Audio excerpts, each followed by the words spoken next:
Sejam bem-vindos ao Filosofando, o plágio mais despreparado do Nerdologia. Sou Ademilson, professor, músico, filósofo, e hoje veremos valores transmitidos nas entrelinhas de tudo que é belo, com a estética.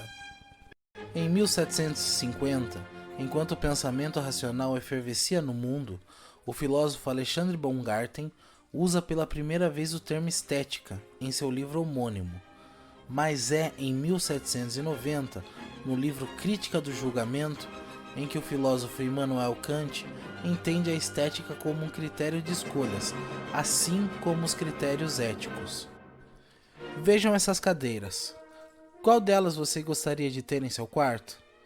Talvez sua escolha esteja realmente baseada numa escolha de melhor conforto ou algo que faça bem ao corpo. Ou talvez o seu critério seja apenas a beleza dela e como ela ficaria no seu quarto. Chamamos isso de critério estético. A arte usa muito desses critérios estéticos quando busca padrões que agradem grande parte da população.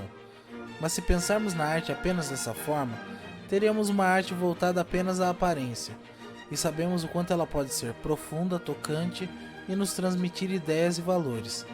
Mas onde ficam todas essas entranhas que a arte pode ter? Bem, ficam dentro dela, às vezes de maneira mais visíveis, como numa letra de música, às vezes de maneira mais oculta, como na composição da cena de um filme. Chamamos de semiótica a área de estudo de todos esses significados que compõem as ideias e valores da arte. Pensem na cena, onde o herói acaba de salvar o dia.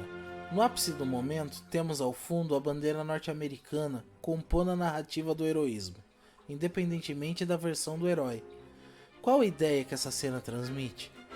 Talvez a mesma ideia de tantos heróis vestirem uniformes com as cores da mesma bandeira.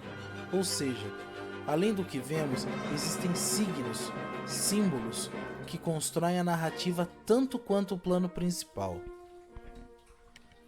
Depois do ataque às Torres Gêmeas, o terrorismo virou o principal tema dos filmes hollywoodianos de ação. E quase que em todos esses filmes o vilão usava bombas e era do Oriente Médio. Para uma criança que cresceu assistindo esses tipos de filme, é comum ela olhar uma pessoa do Oriente Médio e assimilar os valores que os filmes transmitiam para ela. É comum, mas não é o certo. O mesmo aconteceu durante a Guerra Fria, onde a grande maioria dos vilões eram soviéticos e geralmente ligados ao comunismo. Talvez por isso que tantas pessoas se aproveitem desse medo generalizado do comunismo aqui no Brasil.